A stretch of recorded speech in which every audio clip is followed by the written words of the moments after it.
यात्रा यात्रा नहीं होनी चाहिए, उस ऋषि के स्पंदन को छूना चाहिए। अब यहाँ भी लोग आते हैं तो मैं वही कहता हूँ कि याज्ञवल्क्य ऋषि के अनुग्रह को आप छूने का प्रयास करो, तब आपको यहाँ से कुछ मिल जाएगा, और वो मिलेगा जो ऋषि और परमात्मा आपको देना चाहते हैं, और वो मिलेगा कि जो आपने कभी कल्पना नहीं की होगी। और जिस समय आप उनके सामने अपनी जिज्ञासा रखोगे तब उनका समाधान आपको दिखाई देगा। ये अनुग्रह की खिड़की है जहाँ से आपको रास्ता दिखाई देगा, और हम उस खिड़की में से देखकर आपको रास्ता बताते हैं। ये हमने आपको माने बोर्ड ही बता दी, बोर नहीं माने पेड़ बता दिया।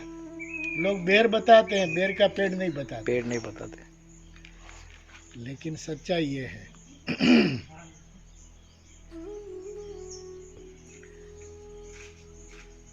कि स्वामी जी यहाँ बैठने से हमको ये एहसास होता है कि हमारे ऊपर कुछ कृपा हो रही है। और ऋषि लोग तो कह रहे हैं, माने साधक तो कह ही रहे हैं, सामान्य मजदूर लोग कह रहे हैं कि स्वामी जी हम जल्दी से आए थे, लेकिन अब लगता है कि जल्दीबाजी नहीं करनी चाहिए। जो 5 मिनट के आया था वो 5 घंटे के बाद जाता है। माने वो अनुग्रह का स्पंदन भी छूना चाहिए। और जितने परिक्रमावासी आते हैं मैं उनको यही बोलता हूँ कि स्थान के जो महापुरुष है, ऋषि है, तपोनिष्ठ है, उनका महात्म्य वहाँ जाके सुनो, और सुनकर उनके अनुग्रह के साथ अपने व्यक्तित्व से जुड़ो। भगवान से और महापुरुषों से जुड़ने के लिए और मन और बुद्धि को ही समर्पित करना पड़ता है।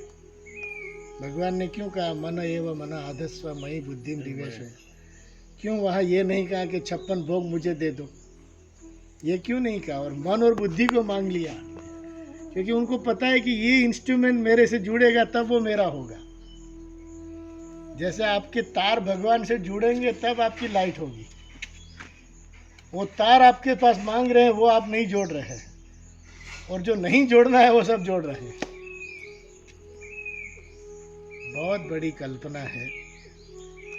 कामना रहित भगवान को छूने का प्रयास, भगवान से जुड़ने का प्रयास है। मन के समष्टि संकल्प को और समष्टि निश्चय को भगवान के साथ जोड़ना, ये मन और बुद्धि का समर्पण है। नहीं तो लोग प्रश्न क्या करते हैं, स्वामी कोई मन और बुद्धि कोई वस्तु थोड़ी है कि लेके हमने रख दिया ऐसा फिर प्रश्न करते हैं। मन क्या करता है? संकल्प विकल्प। बुद्धि क्या करती है? निश्चय। तो अपना समष्टि संकल्प विकल्प उनको सौंप दो, ये हुआ मन का समर्पण। समष्टि निश्चय उनको सौंप दो कि वो करेंगे, वो मंजूर है। इसलिए आपको याद हो तो हमने फोन में कहा था कि भगवान के अनुग्रह से सब समय पे हुआ।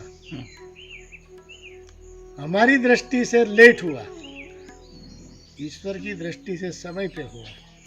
क्यों? क्योंकि उनका जब तक दैवम पूर्ण जागृत नहीं होता तब तक अनुग्रह नहीं होता। हमारा पूरा घड़ा नहीं भरा था तब तक वो पूर्ण नहीं कहलाता। अब कितना बाकी हो हमको क्या मालूम। इसके लिए हम आपके अंदर दैवम भरते हैं कि ये जप करो, ये साधना करो, ये तप करो, ये भरेगा, अनुग्रह होगा। मधुसूदन सरस्वती के जीवन में यही घटना घटी थी। वो कह रहे मैंने गायत्री का पूरा चरण पूरा कर दिया, माँ प्रकट क्यों नहीं? वो नाराज हो गए। दूसरा किया, तीसरा किया, तो भी प्रकट नहीं हुए। वो नाराज होके भटकने लगे। तो एक तांत्रिक कापालिक ने उसको देखा कि अरे इसके अंदर गायत्री का तो बड़ा तेज है, इसको शिष्य बना लूं तो मेरी प्रतिभा बढ़ जाएगी।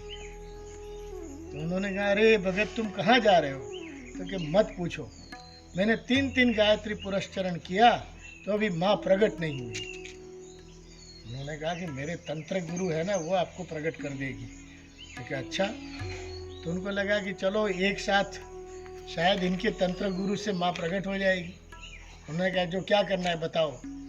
तो ये 42 दिन का अनुष्ठान है वो पूरा करो, मेरे तंत्र गुरु आपको माँ का दर्शन करा देगी। उन्होंने कहा ठीक है, अभी तक जो नहीं हुआ शायद 42 दिन में हो जाए, लोभ सब कुछ कराता है। तो उन्होंने कहा कि स्मशान में बैठना पड़ेगा, ऐसा करना पड़ेगा, वो सब उसने शुरू किया। अब महाराज उनके जो तंत्र गुरु थे, जो अवधूत कहलाते थे, वो कह रहे कि तुमने किसको मंत्र दे दिया है, मैं उसके सामने जाता हूँ तो भस्म हो जाता हूँ। कि उन्होंने गायत्री का ऐसा पुरस्चरण किया है कि सामान्य जीव उनके सामने जा नहीं सकता। मैं तंत्र का गुरु हूँ तो भी भस्म हो रहा हूँ, तो उनको कहो अनुष्ठान बंद कर दो, नहीं तो मैं भस्म हो जाऊंगा। ये है गायत्री पुरस्चरण की ताकत। बाद में उसने कहा भाई महाराज तुम अनुष्ठान बंद करो, मेरे गुरु नाराज हो रहे हैं। तो ये क्यों?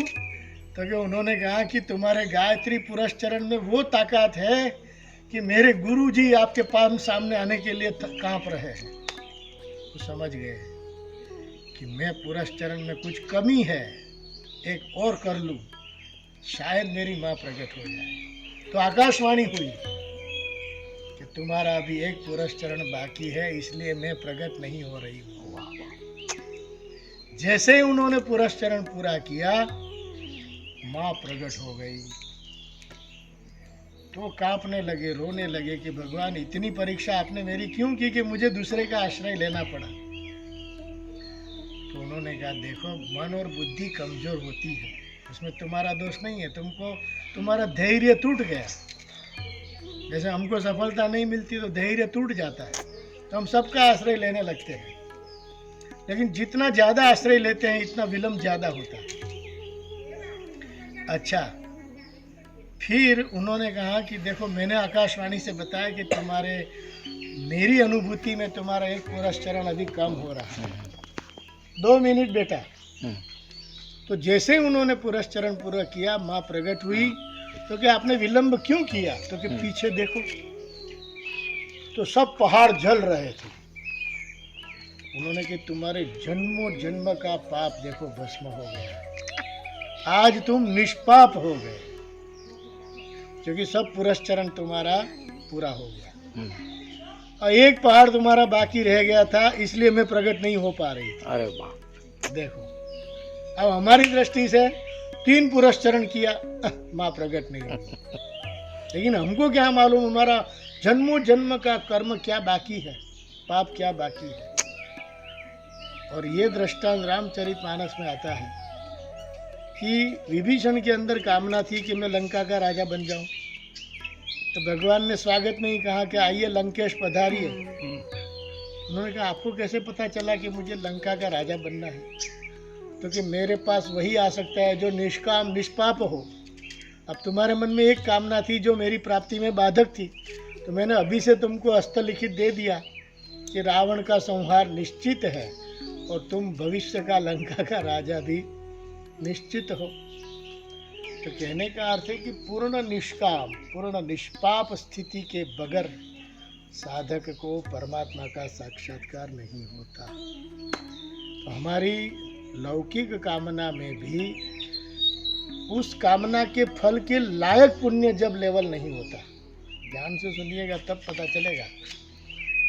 कामना के फल के अनुसार दैवम का बल समकक्ष नहीं होता, तब तक कामना फल नहीं दे सकता। ये प्रकृति का नियम है, उसमें भगवान का नियम नहीं है। भगवान तो पहले मंत्र से ही आशीर्वाद दे देता है कि जाओ बेटा तुम्हारा हो जाएगा। अब वो हमको देता है तो हम आपको बोल देते हैं कि काम तो हो जाएगा, लेकिन समय की प्रतीक्षा करनी पड़ेगी। ऐसा तो काम और पुण्य दोनों समकक्ष होता है, तब सफलता का संयोग होता है। हुआ ना?